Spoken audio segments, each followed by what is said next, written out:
Di dalam sebuah hadis yang diriwayatkan Imam Tirmizi, Rasulullah Shallallahu Alaihi Wasallam mengingatkan kita tentang 5 golongan yang diancam tidak akan masuk ke dalam surga. La yadkhulul jannah sahibul khams, al-mudminul khamr, wal mu'minu syihir, wal qati'atur rahim, al-kahin, wal mannan. Nabi SAW menjelaskan tentang 5 golongan ini yang diancam tidak akan masuk ke dalam surga. Yang pertama adalah al-mudminul khamr, orang yang suka minum minuman khamr, suka meminum sesuatu yang minuman keras, minuman yang diharamkan dalam Islam. Termasuk dalam perkara ini adalah sesuatu yang memabukkan atau sesuatu yang bisa membuat seseorang hilang kesadarannya. Sesuatu yang memabukkan seperti narkotika, narkoba, ekstasi, dan sebagainya. Maka hukumnya haram, hukumnya diharamkan. Sehingga marilah saudara-saudaraku sebagai orang-orang beriman, kita jauhi apa yang sudah diharamkan oleh Allah Subhanahu wa Ta'ala, karena pada hakikatnya apa yang diharamkan oleh Allah Subhanahu wa Ta'ala adalah karena berdampak buruk pada manusia itu sendiri. Yang kedua, Rasulullah menyebutkan al-mu'minu sihir, orang yang diancam tidak akan masuk surga, termasuk orang-orang yang mempercayai sihir. Termasuk perkara mempercayai sihir adalah mendatangi dukun atau paranormal atau tukang sihir, meminta sesuatu, menanyakan sesuatu, bahkan dia membenarkan dan kemudian melakukan ritual-ritual yang diajarkan. Ini adalah termasuk perkara yang mempercayai sihir, dan ini diharamkan dalam Islam. Bahkan dalam sebuah hadis Rasul sallallahu alaihi wasallam menyebutkan, man atakahinan fasa'alahu an syai' wa saddaqa bima yaqul faqad kafara bima unzila ala Muhammadin sallallahu alaihi wasallam. Barang siapa yang dia mendatangi dukun, kemudian dia bertanya sesuatu dan dia membenarkan perkataan sang dukun, maka ditegaskan, maka sungguh dia telah kufur, ingkar kepada apa yang telah diturunkan kepada Nabi Muhammadin sallallahu alaihi wasallam. Termasuk perkara mempercayai sihir adalah menyimpan benda-benda jimat atau benda-benda yang diyakini bisa memberikan manfaat dan menghindarkan dari mudarat yang tidak pernah dicontohkan atau disyariatkan oleh baginda Rasulullah SAW. Bahkan Rasulullah cenderung melarangnya. Kemudian golongan ketiga yang diancam Rasul tidak akan masuk ke dalam surga adalah al-qati'atur rahim, yaitu orang-orang yang mudah sekali memutuskan tali silaturahim.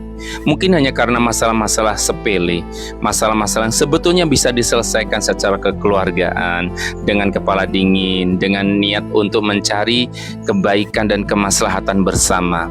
Tetapi seringkali orang itu mudah sekali memutuskan silaturahim karena mungkin persaingan usaha, persaingan kerja, persaingan warisan, mungkin karena ketersinggungan dan sebagainya. Mudah sekali seseorang itu mendiamkan saudaranya, tidak mau bertegur sapa, tidak mau mengucapkan salam atau menjawab salam, tidak mau memandang wajah saudaranya, dan begitu seterusnya.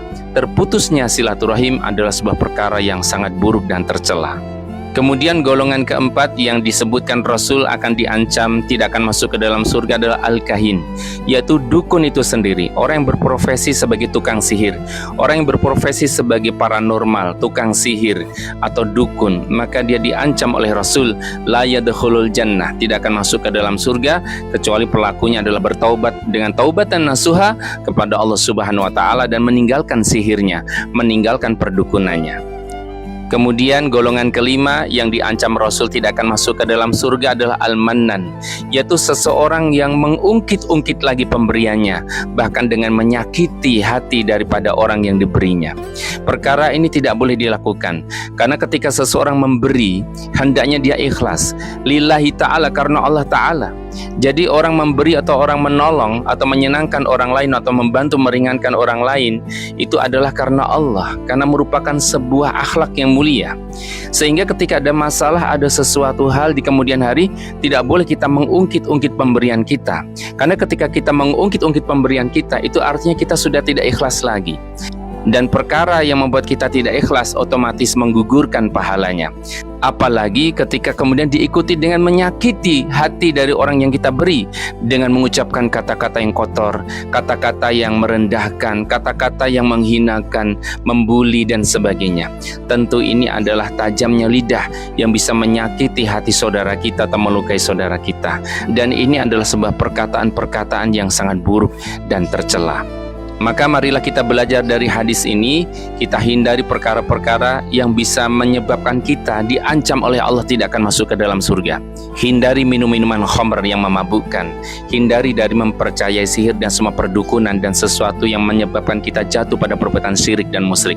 Hindari memutuskan silaturahim, jalin kekeluargaan dan persaudaraan. Jangan mudah tergoda menjadi tukang sihir atau dukun atau paranormal. Dan jangan suka mengungkit-ungkit pemberianmu yang telah kau berikan kepada saudaramu. Semoga bermanfaat. Barakallahu fikum jami'an.